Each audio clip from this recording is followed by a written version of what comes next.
ఇవాళ అటువంటి వాళ్ళు చాలా మంది తయారయ్యారమ్మా. చెప్తాను కూడా మళ్ళీ మాట్లాడతాను మీతో వెంకటేశ్వరరాజు గారు, మళ్ళీ మాట్లాడతాను. యమున గారితో ఒకసారి మాట్లాడతాం. సో యమున గారు, ఈ పాస్టర్ షాలెం రాజు ఏదైతే మల్లెపూలు పెట్టుకునేటువంటి వాళ్ళు బజారు సంబంధులు, వీళ్ళంతా పరిశుద్ధ సంబంధులట క్రైస్తవ మహిళలు, అందుకోసమే మల్లెపూలని వాళ్ళు విసర్జించారట, త్యజించారట. ఈ వ్యాఖ్యలు చూస్తే ఏమనిపిస్తోంది మీకు? ముందుగా రాజ్ న్యూస్ ప్రేక్షకులందరికీ నమస్తే మాంజలి. ఎప్పటిలాంటి రోజా గారు, ఇట్ ఈస్ వెరీ అవుట్రేజెస్. ఎందుకంటే పరిశుద్ధ ఆత్మ అన్న ఆ వ్యక్తి వాళ్ళకి అర్థం కాదు ఏంటంటే, ఒక బడుగు బలహీన వర్గానికి చెందిన పాపం వాళ్ళ కడుపు తిప్పల కోసం అక్కడ పువ్వులు అమ్ముకుంటున్న ఒక వ్యక్తి. ఫస్ట్ అక్కడి నుంచి స్టార్ట్ అయింది. కరెక్ట్. అంటే తన కడుపు తిప్పల కోసం ఆకలితో ఉన్న అతను కష్టపడి ఏదో వ్యాపారం చేసుకుంటున్నాడు చిన్నగా. ముందు కూర్చొని అయ్యా వెళ్తున్నారు కదా, అంతమంది ఆడవాళ్ళు వెళ్తున్నారు కదా, సహజంగా అతని ఉద్దేశం ఏమి ఉండదు చెప్పమంటారా?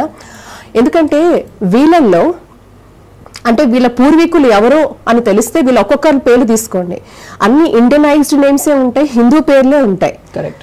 ఇప్పుడు షాలెం రాజు అంటే వీళ్ళకన్నీ హిందూ పేర్లే ఉంటాయి, వీళ్ళకేం బయట నుంచి వచ్చే పేర్లు ఏమి ఉండవు. ఒకటి, అతను ఎందుకు అడుగుండొచ్చు?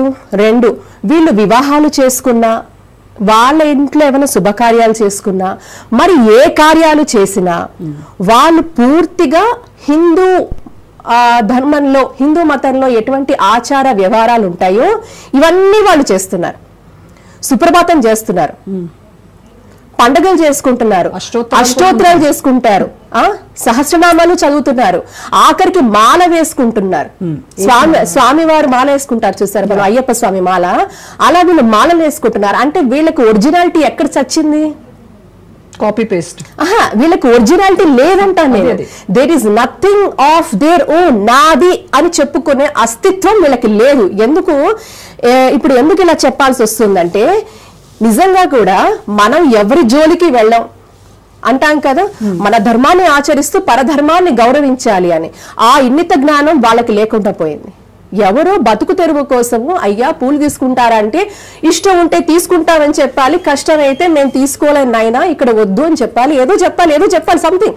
కానీ అతనికి ఎందుకు వచ్చిందంటే, వీళ్ళు పూర్తిగా కూడా నాటక పూరితంగా కూడా, అంటే ప్రతిదీ ఒరిజినాలిటీ లేకుండా పూజల దగ్గర నుంచి, సుప్రభాతం దగ్గర నుంచి సాయంత్రం జరిగే పూజల వరకు అన్ని వాళ్ళు చేసుకున్న ప్రతి క్రియకు మన ధర్మంలో మనం ఎలా ఆచరిస్తామో అది మొత్తం మీరు ఇద్దకన్నారే కట్ కాపీ పేస్ట్ చేసే వాళ్ళకి ఏం తెలుసు అస్తిత్వం అంటే ఏమిటో. కాబట్టి అలాగే వీళ్ళు పువ్వులు కూడా కొంటారు. ఏం పువ్వులు కొనలేదా వాళ్ళు ఎప్పుడు? అదే కదా, వాళ్ళు పెళ్లిళ్ళు చేసినప్పుడు పువ్వులు పెట్టుకోరా? చూపించమంటారా? 1,00,000 వీడియోస్ ఉంటాయి మీకు. కరెక్ట్. బోల్డ్ అనే వీడియోస్ ఉంటాయి. వీళ్ళు ఎక్కడ కూడా అలంకరణ చేయలేదా? పువ్వులు పెట్టుకోలేదా? వాళ్ళ స్త్రీలు ఎవరు పూలు పెట్టుకోలేదా? కాబట్టి ఇది నిజంగా కూడా సముచితమైన వ్యాఖ్యలు కావు, సంస్కారవంతమైన వ్యాఖ్యలు కావు. ఇంకా ట్రోల్ చేస్తే మహానుభావుల, వాళ్ళకి తల ఏదో తోకేదో తెలియదు. మనం అసలు వాళ్ళ ట్రోల్స్ పట్టించుకోవాల్సిన అవసరం లేదు. ఎందుకంటే వాళ్ళ ఇళ్లలో వాళ్ళ అమ్మల్ని కూడా అలాగే చూస్తారు కాబట్టి, వాళ్ళ అమ్మల్ని కూడా అలాగే అంటారు కాబట్టి, వాళ్ళ ఇంట్లో అక్క చెల్లెల్ని కూడా అలాగే హీన స్థితిలో చూస్తారు కాబట్టి వాళ్ళు ట్రోల్ చేస్తారు. సో ఆ ట్రోల్స్ ఆర్ ఆల్ స్టూపిడ్. వాటికి ఎటువంటి ఇంపార్టెన్స్ లేదు. అండ్ ఆ ట్రోల్స్ చాలా హ్యాపీ. వాళ్ళు ఎంత ట్రోల్ చేస్తే వాళ్ళ ఒక నీచ సంస్కృతి, వాళ్ళ ఒక పద్ధతులు మనకు తెలుస్తాయి. వాళ్ళు ఎంత ట్రోల్ చేస్తే అంత మంచిది. అంటే వాళ్ళ వ్యక్తిత్వం ఏమిటో, వాళ్ళ వ్యవహారం ఏమిటో, వాళ్ళ భాష ఏమిటో, వాళ్ళ ఆలోచన ఏమిటో, ఎంత దుస్థితిలో ఉన్నారో, ఎంతటి ఫ్రస్ట్రేషన్ లో ఉన్నారో అనేది మనకు తెలుస్తుంది. రోజా గారు, దే ఆర్ ప్యూర్లీ ఫ్రస్ట్రేటెడ్. ఎందుకంటే నథింగ్ ఈజ్ ఒరిజినల్. ఏది వాళ్ళది కాదు, ఏం చెయ్యాలో తెలియదు, ఇమ్మలేకపోతున్నారు.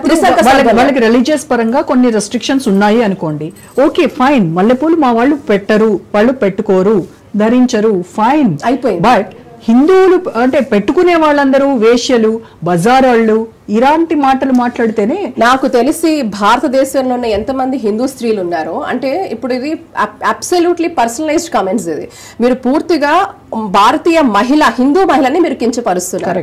చట్టరీత్యా కూడా ఇది నేరం. నాకు తెలిసి అర్జెంట్ గా వాళ్ళ మీద కేసు ఫైల్ చేయాలి. అంటే ఎవరికి నచ్చినట్టుగా వాళ్ళు యథేచ్ఛగా కూడా హిందుత్వం గురించి మాట్లాడుతూ అవహేళన చేస్తూ అది ఆచరించే స్త్రీల పట్ల, పురుషుల పట్ల అనుచిత వ్యాఖ్యలు చేసి, అసభ్యకరమైన వ్యాఖ్యలు చేశామంటే ఉపేక్షించేది లేదు, మీకు తాట తీస్తామని చెప్పాల్సిన అవసరం ఉంది. ఆ తాట తీస్తామనేది ఎలా చేయాలంటే ఒక క్యాంపెయిన్ లాగా చేయాలి. అందరితో వెళ్ళి వీళ్ళ ముందు అర్జెంట్ గా ఎఫ్ఐఆర్లు బుక్ చేసి ఎంతమంది అయితే ఆడవాళ్ళు లాయర్లు ఉన్నారు, హిందూ లాయర్లు ఉన్నారో వాళ్ళ చేత ముందు కేసులు పెట్టించాలి వీళ్ళ మీద. ఒక్కసారి ఇలాంటిది గట్టిగా జరుగుతాయి, అప్పుడు బుద్ధి వస్తుంది. ఎందుకంటే టూ మచ్ ఆఫ్ ఫ్రీడమ్ అయిపోయిందండి. వాక్ స్వాతంత్రం ఉంది, కానీ దాన్ని హద్దుల్లో పెట్టుకొని వాడాల్సిన అవసరం ఉంది. నీకు వాక్ స్వాతంత్రం ఉంది కదా అని నేను ఏది పడితేది మాట్లాడతాను. Who has given the bloody right to you? నీకెవడిచ్చాడు రైట్? నీకెవడిచ్చాడు? వేశ్య అనే ఒక అధికారం నీకేమిచ్చాడు? నీకే అధికారం ఉంది? నువ్వేం మాట్లాడుతున్నావు? నువ్వు ఒక తల్లికే పుట్టావు కదా, నువ్వు ఒక ఆర్గానికే పుట్టావు కదా, ఒక మాతృమూర్తికే పుట్టావు కదా. మరి ఏమిటి మీకు ఏ సంస్కారం నేర్పుతున్నారు? మీకు ఇదే నా సంస్కారం, నీకు భగవంతుడు అదే చెప్పాడా? నువ్వు ఇంకొక ఆడదాన్నో ఇంకొక పరస్త్రీని